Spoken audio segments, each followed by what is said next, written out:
Radio Arc-en-Ciel. Nous sommes en direct dans nos studios avec Marc Thomas et Joanne qui l'accompagnent aujourd'hui. Et c'était la série Paroles Sebées, paroles partagées, apprivoiser mon loup intérieur. Marc, notre loup intérieur est une pépite? Notre loup n'est pas une pépite, mais de même que la gangue qui entoure le diamant, la gangue n'est pas le diamant. Oui, tout à fait. Et souvent, notre loup est comme la gangue qui entoure le diamant. Ok. Qui peut-être est venu se poser sur le diamant pour le protéger à un moment où le diamant était en danger. Mm-hmm. Et puis qui s'est durci, qui s'est tétanisé. Vous savez bien, quand on a peur, quand on n'est pas bien, quand on est blessé, quand on est agressé, on se tétanise. Et c'est cette dureté-là, après, qui nous donne envie parfois de mordre, comme le loup, ou qui nous mord nous-mêmes, en nous disant que... Voilà, donc le loup n'est pas notre pépite, mais le loup, souvent, est ce qui cache notre pépite. Ouais. Alors, vous disiez, il cache la pépite, il protège la pépite, mais il peut aussi empêcher la pépite d'évoluer. Ah bah oui, bien sûr. La gangue, elle emprisonne le diamant. Ouais. Tant qu'il n'y a pas quelqu'un qui est venu délicatement retirer cette gangue, voilà, en ayant l'envie de découvrir derrière la gangue le diamant. Ce que je crois profondément, c'est que beaucoup d'entre nous, ça m'est arrivé à moi-même, qui sont envahis par leur loup, par leur désespoir, par leur honte, par leur violence, se disent « ça changera jamais, ça changera jamais, je pourrai jamais le retirer ». Sauf que si celui qui va dans les carrières de diamants exploiter les diamants se disait « je trouverai jamais le diamant ouais. », voilà. Mais qu'est-ce qu'il faut faire pour le retirer? Il faut délicatement d'abord arrêter de juger la gangue, parce que la gangue, elle est parfois ce qui a protégé. Il faut arrêter de juger ma violence, arrêter de juger mon désespoir, de dire « ah, je devrais être autrement, les autres, ils sont mieux que moi ». J'ai envie de dire, excusez-moi, j'ai envie de dire « ta gueule ». Arrête de dire des choses pareilles. Parce qu'en disant ça, tu renforces ta gangue, tu t'en rajoutes une couche. Mais dis-toi, comment je pourrais faire pour aller voir ce qu'il y a en dessous? Avec qui je pourrais parler, qui pourrait me dire, écoute, tout ça, c'est pas dramatique. L'important est ailleurs. Je me rappelle un jour être allé voir une psy en lui racontant quelque chose dont j'avais une honte absolue. Voilà. Et la première parole qu'elle m'a dit, c'est pas grave, Marc. Il y a derrière ça quelque chose qui veut vivre. Cette parole, elle m'a bouleversé. Ouais. J'ai fondu en larmes. Mm-hmm. Et ça a été le début pour moi de ma recherche. Je me suis mis à chercher ce qu'il pouvait bien y avoir en dessous. C'est comme ça, voilà. Alors souvent, c'est une recherche pas facile, c'est une recherche pas simple. On a besoin d'être aidé. Moi, j'ai fait des années avec des psys pour m'aider à ça. J'ai eu des bons amis. Les grands-parents de Joanne, qui est là, ont été des amis avec qui j'ai beaucoup partagé. Et leur détresse à eux à certains moments.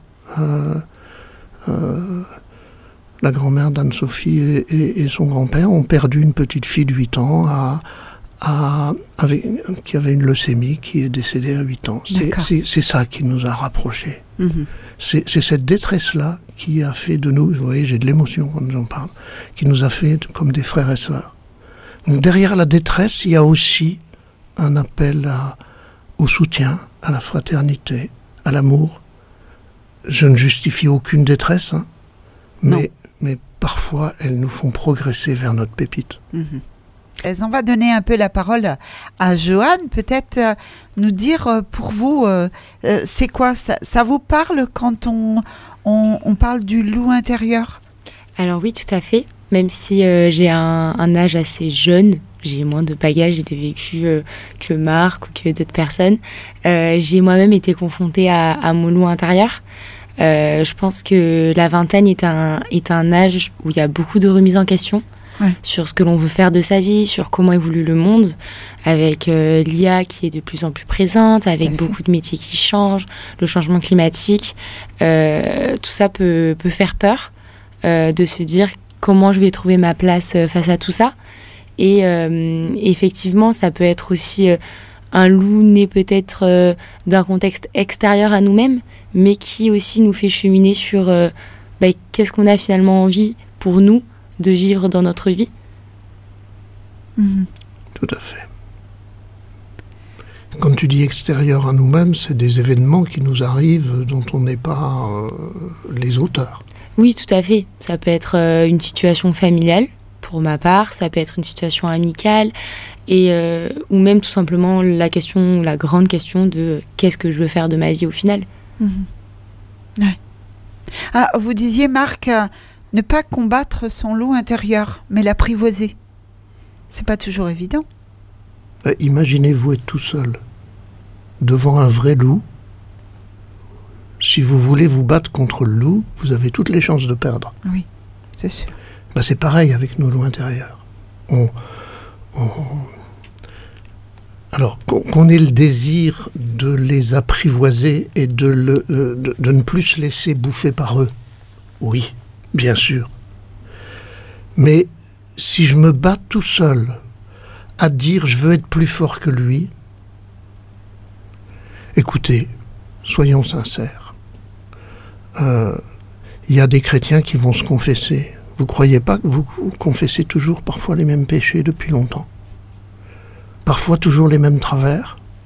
Vous ne croyez pas que dans vos vies de couple, parfois, c'est toujours la même chose qui fait que ça saute, que ça pète, que ça se casse? Cet aspect répétitif. Alors vous avez beau vous accuser vous-même, vous avez beau en demander pardon, vous avez beau... Et puis ça ne marche pas. Alors, pour que ça marche, il n'y a qu'une seule chose à faire, c'est de cesser de se juger soi-même ou de juger l'autre, et de dire mais d'où ça vient tout ça? Qu'est-ce qui fait que je réagis comme ça alors que je voudrais réagir autrement? Et c'est donc de partir un peu comme un chercheur, comme un aventurier qui va explorer des mondes nouveaux, se dire mais qu'est-ce que ça cache en moi? C'est né depuis quand ça? Ça vient d'où? Depuis quand? Depuis quand j'ai cette réaction-là? Ça a toujours été comme ça? Alors les gens ils disent « Ah, je suis comme ça, je ne pourrais pas changer. » Moi je dis « Tu n'es pas comme ça. Tu es devenu comme ça. C'est pas ta nature d'être violent, c'est ta culture, c'est-à-dire c'est la manière dont tu as appris à réagir à des événements extérieurs qui te faisaient mal. » Alors parlons-en de ces événements extérieurs qui te faisaient mal. C'était quoi? C'était qui? Et qu'est-ce que ça t'a fait? Alors c'est ce qu'on fait en thérapie, ça. Hein. Oui, bien sûr. Mais chacun peut se poser ces questions-là. Oui, il faut arriver à trouver le pourquoi pour arriver à l'apprivoiser. Vous parliez d'être accompagné. On a besoin aussi d'être accompagné, d'être aidé pour pouvoir arriver à ce que ce loup fasse surface. Je vais vous raconter une histoire personnelle. Parce que c'est mon expérience. Ouais. C'est pas de la théorie de psy. C'est mon expérience. J'ai été pendant 30 ans à avoir des aigreurs d'estomac toutes les nuits. Dès que j'étais en position allongée, j'avais des remontées acides. Et ça m'empêchait de dormir. Et ça me pourrissait la vie. J'ai fait tous les traitements qu'il fallait auprès d'un médecin, d'un gastro-entérologue. Et le gastro-entérologue, à la fin de tous les examens et au 3e rendez-vous final, il m'a dit « Écoutez, ouais, vous avez une hernie hiatale, ça explique que ça remonte un peu de temps en temps. Mais ça n'explique pas la violence de vos maux. » Je lui dis « Oui, docteur. » Constat d'échec alors. Il me pose cette question. « Avez-vous eu une blessure d'enfance ?» Je ne m'attendais pas à ce qu'un gastro-entérologue me pose cette question. Je lui dis, docteur, bonne question, mais je ne sais pas vous répondre. A priori, j'ai eu une enfance aimée, aimante, et voilà. Quelques années après, plus que ça, 10-15 ans après, j'étais déjà à La Réunion. Je suis allé voir une psy à La Réunion parce que j'avais toujours ces problèmes difficiles, puis qui manifestaient aussi d'autres difficultés personnelles. Et j'ai eu devant elle cette douleur à l'estomac, ce poids sur l'estomac qui me faisait régurgiter la nuit. Elle m'a dit, mais regarde, c'est quoi ce poids ? Plutôt que de pleurer dessus, essaye de le regarder. Essaye de le regarder tel qu'il est. Alors elle me l'a fait décrire, elle m'a dit il a quelle forme, est-ce que c'est chaud, est-ce que c'est froid, est-ce qu'il a une couleur, et ce poids qui est dans ton ventre, est-ce que tu peux symboliquement essayer de le prendre dans tes mains, puis d'en faire quelque chose. C'est étonnant, hein. Et à un moment, je faisais comme si je le prenais dans mes mains, elle me dit mais c'est quoi ce poids, il a quelle forme, comment tu le décrirais? Et il m'est sorti, c'est mon embryon dans une cage. Et je me suis effondré en larmes, avec une sensation d'épuisement absolu. Alors il y a une chose que je savais dans mon histoire. C'était que ma sœur aînée était née 14 mois avant moi. Ma mère avait failli mourir. Et les médecins avaient dit à mes parents, plus jamais d'enfants, sinon madame vous mourrez et vous ferez une orpheline. D'accord. Et 14 mois après, je naissais. Discriminé par des membres de ma famille, disant à ma mère, tu vas faire une orpheline, pourquoi vous avez fait cet enfant? J'étais l'enfant interdit. Embryon dans une cage. 15 jours après cette séance de thérapie, mes maux d'estomac ont disparu. Je ne les ai plus. Parce que j'ai nommé la blessure d'enfance qui était la mienne. Au ventre de ma mère, j'étais l'enfant interdit et j'ai dû vivre dans son ventre peut-être l'angoisse de ma mère, la peur qu'elle a eue. Ouais. Voilà.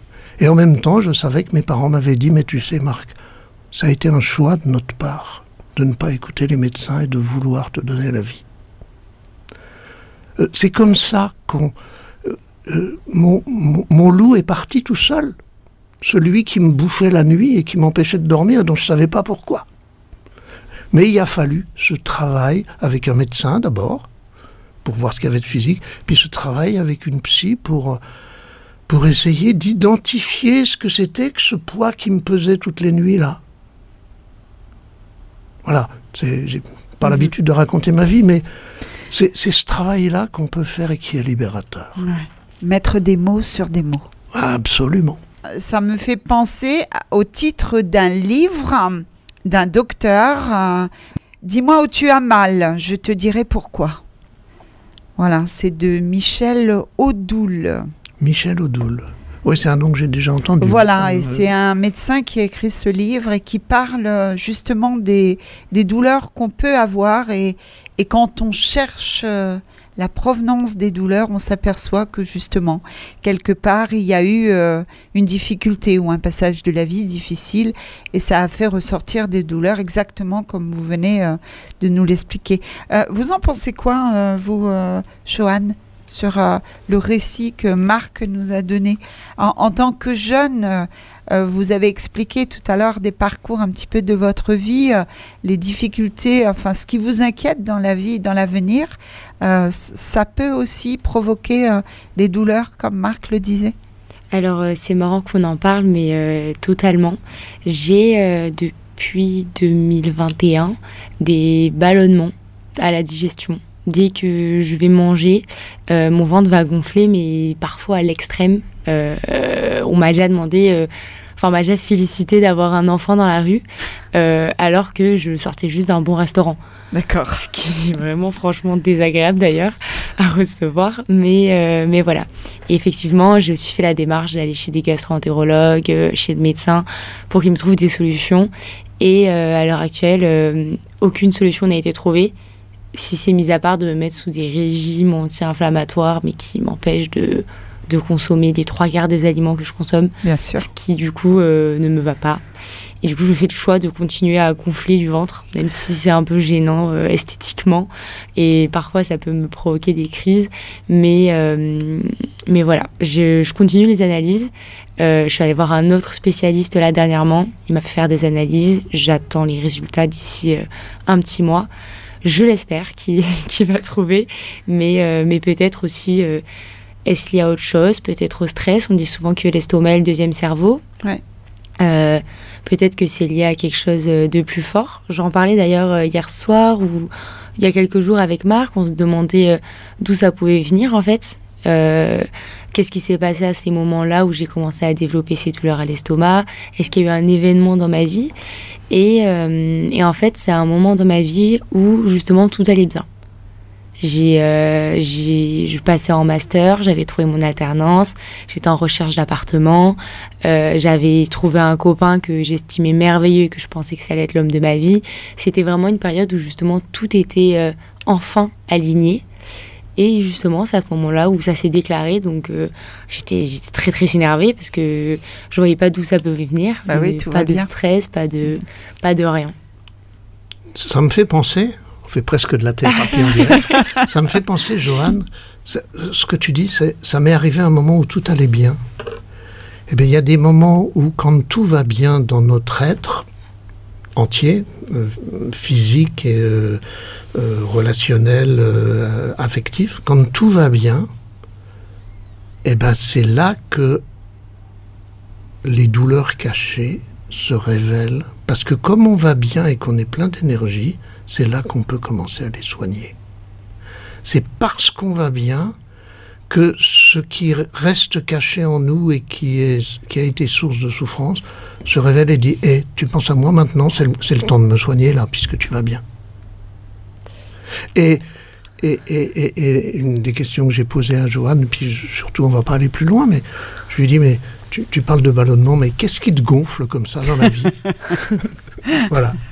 Alors ne réponds pas. Hein. Non, bien sûr. La réponse t'appartient. Mais voilà, voilà. Alors c'est important de continuer à avoir des médecins. D'ailleurs, tu disais que tu voyais un médecin un peu particulier qui était très costaud dans les diagnostics. Tout à fait. C'est un médecin assez exceptionnel. Pour moi, c'est la dernière chance. Vraiment, je suis allée le voir, je lui ai dit, écoutez, monsieur, vous êtes la dernière chance que je peux tomber. Je suis au stade où je ne crois plus en rien pour me trouver une solution. Et en fait, il a soigné ma maman. Enfin, il a trouvé une solution à ma mère qui avait des problèmes d'inflammation aux yeux, en lui faisant faire un diagnostic extrême poussé en termes de prise de sang. Et en fait, il a découvert que ça venait tout simplement d'une maladie qu'elle avait contractée à 15 ans. Et il y avait encore des résidus dans son sang qui faisaient que ses yeux s'infectaient, mais depuis 5 ans. Et elle avait fait tous les médecins, tous les spécialistes. Ils me donnaient des antibiotiques, etc. Mais chaque 2-3 semaines, ça revenait. Et depuis que... D'ailleurs, il a soigné avec de l'homéopathie, donc avec des plantes. Et depuis, elle n'a plus rien. Il a aussi soigné une de ses meilleures amies qui souffrait de thyroïde, c'est ça ? Et ça faisait 15 ans qu'elle était sous cachet. Moi, je l'ai toujours vue faire des plantations de spiruline chez elle pour essayer de se soigner. Enfin, on en arrivait vraiment à un stade où elle s'était mise à mi-temps, elle pouvait plus bouger, elle était totalement handicapée de ça. Et pareil, avec des études poussées, en cherchant bien là où il fallait chercher, en mettant les moyens dessus, il a réussi à trouver des solutions. Ce que je trouve intéressant dans l'attitude de ce médecin, enfin dans ce que tu décris, je ne le connais pas ce médecin moi, mais c'est que c'est quelqu'un qui cherche, qui va chercher plus loin. Souvent, quand on a des difficultés de santé ou des difficultés morales ou mentales ou relationnelles, on pose un jugement immédiat, un diagnostic immédiat comme ça. On dit c'est sûrement que tu fais trop de choses, c'est sûrement que tu te prends trop la tête, tu devrais t'apaiser, voilà. Et on prend pas le temps de chercher d'où ça vient. Oui, c'est ça, on cherche plus. Voilà. Et ce médecin-là, il fait un peu comme moi je fais dans les thérapies. Je cherche, enfin j'accompagne la personne pour chercher d'où ça vient. Ouais. Voilà, il y a sûrement quelque chose, une raison. Voilà. Oui, alors lui va vraiment être du côté médical, il cherche pas du tout mentalement s'il peut y avoir un lien, mais effectivement j'ai fait 3 séances avec lui. La première, il a tout simplement commencé par palper mon ventre, ce que n'a fait aucun gastro-entérologue, et il a déjà tout de suite vu que ma vésicule biliaire était quasiment à l'arrêt, ne travaillait plus. Donc il a premièrement donné de l'homéopathie pour la remettre en route.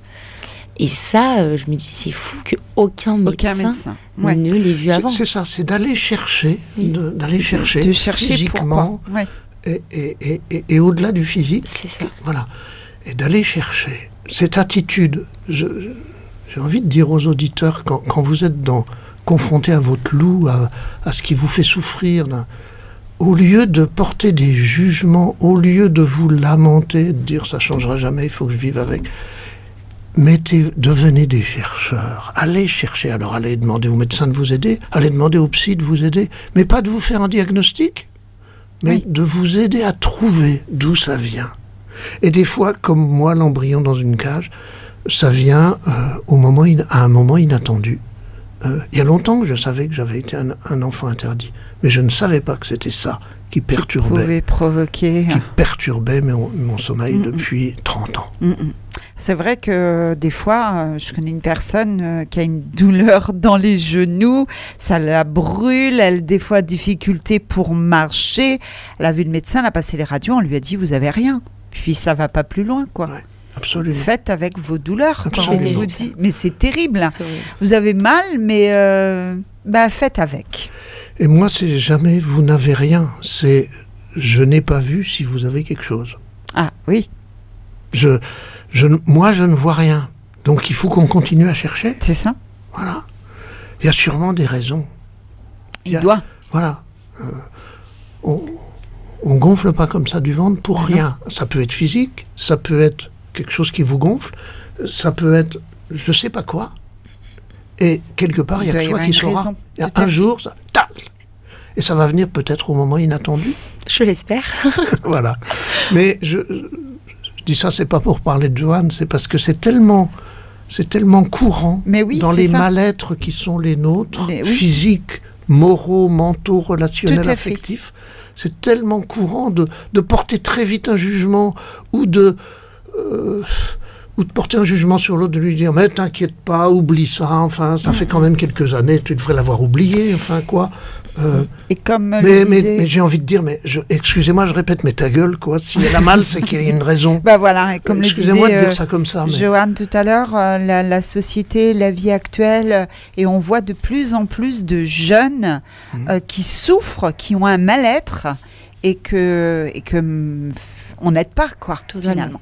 Ouais. Je pense qu'aussi, alors peut-être on est une génération aussi Covid, génération oubliée, où moi par exemple je n'ai pas vécu entre guillemets une vie d'étudiante. Tout était fermé, on avait un couvre-feu, on n'a pas pu sortir, on avait des échanges en visio, donc forcément on a eu moins de liens sociaux peut-être aussi, plus d'enclavement dans nos appartements.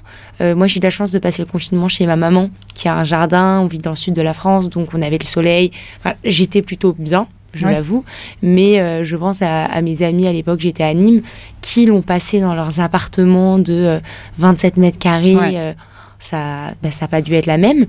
Et oui, l'État commence tout juste à se positionner sur la santé mentale des étudiants.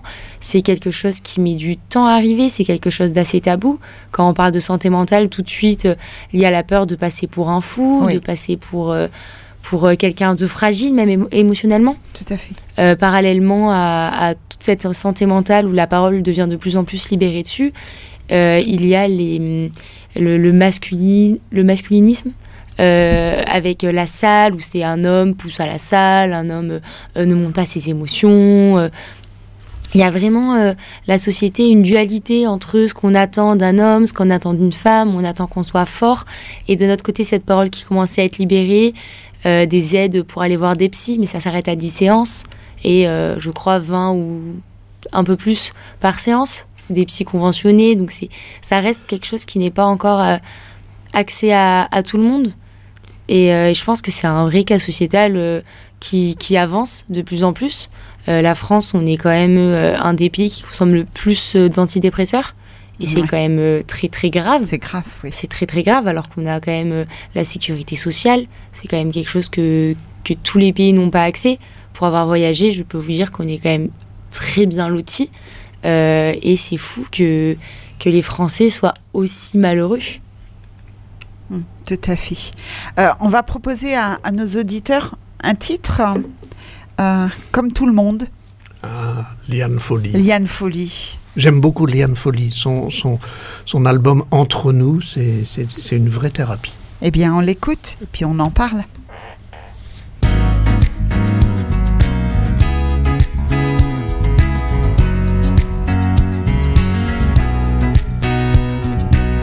Dans mes yeux, comme dans ceux des autres, autant d'amour, autant de fautes. Dans mon cœur, avant tout, la même blessure, celle qu'on a tous en nous. Et sans savoir si Dieu existe, rien que pour ça on signe et on persiste. Comme tout le monde, on rêve d'une autre vie, de chaleur et d'amour aussi. Comme tout le monde, on se sent tout petit. Dans ce monde, on est en sursis.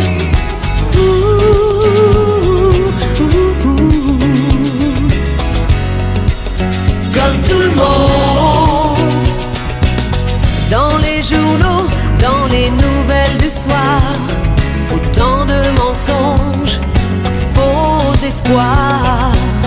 Au fond de nous, une raison d'être. On comprendra nos victoires, nos défaites. C'est entre nos mains qu'on tient le meilleur. Qu'on soit d'ici ou qu'on soit d'ailleurs. Comme tout le monde, on rêve d'une autre vie, de chaleur et d'amour aussi. Comme tout le monde, on se sent tout petit. Dans ce monde, on est en sursis.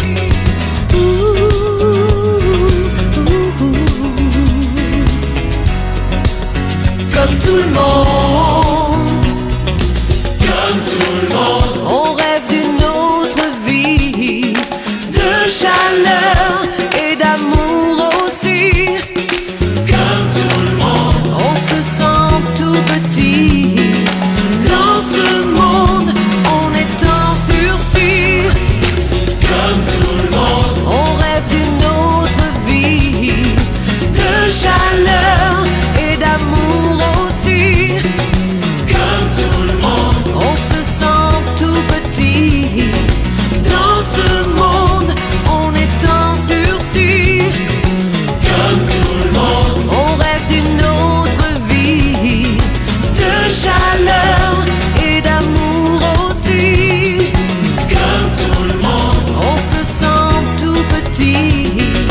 Dans ce monde, on est en sursis. Comme tout le monde, avec Liane Folly.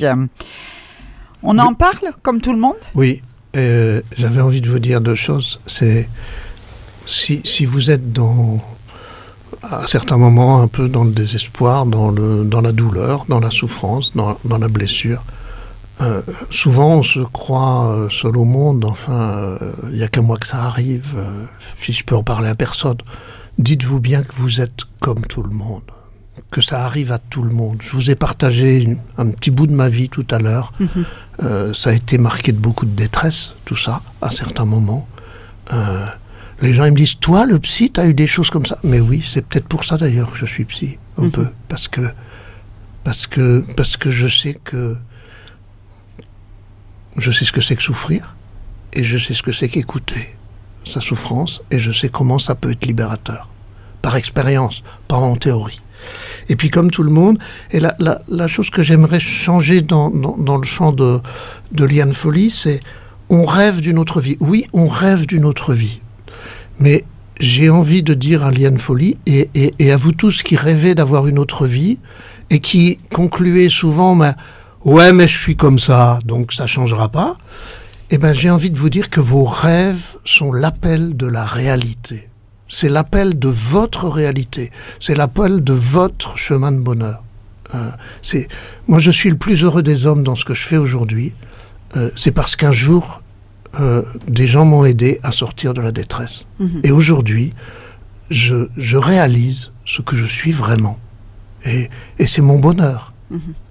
C'est pour ça qu'on le disait en début d'émission, des rencontres avec d'autres personnes, c'est important de pouvoir parler aussi et d'écouter les autres. Comme vous le disiez, on se dit, ah oui, il n'y a qu'à moi que ça arrive. Puis finalement, en écoutant les autres, on se dit, ah, mais je ne suis pas tout seul dans cette situation. Il y en a d'autres aussi qui ont des mêmes souffrances? Tout à fait, tout à fait. C'est pour ça que je propose des rencontres paroles partagées. Alors, bien sûr, j'interviendrai dans ces paroles partagées, j'ouvrirai des pistes, et puis je veillerai surtout à ce que chacun puisse s'exprimer sans trop se dévoiler, parce qu'on peut avoir peur voilà, sans trop se dévoiler, que chacun puisse s'exprimer, puisse questionner, puisse écouter aussi les avis différents de l'autre, parce que ça fait du bien parfois de savoir qu'on n'est pas tout seul dans nos questionnements, ou dans nos découvertes, ou dans nos chemins de bonheur. Voilà, et c'est pour ça que j'ai envie qu'on puisse se rencontrer, surtout pas pour faire du l'a-dit-l'a-fait. Et ça, je veillerai à ce que ça ne soit pas là, en demandant aux gens de garder une certaine confidentialité s'il y a des échanges. Mais vous ne serez pas non plus forcés à parler, bien entendu. L'important, c'est de venir avec ce qu'on est et de laisser.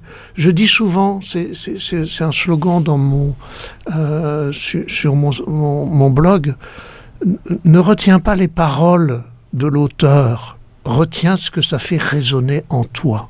C'est ça l'objectif. C'est pas que vous reteniez ce que Marc Thomas raconte, peu importe, mais c'est tiens, telle parole, oula, ça me touche. Ça résonne en moi, ça me donne une émotion. Voilà. C'est ça qu'il faut retenir. C'est l'émotion, c'est ce qui résonne en moi.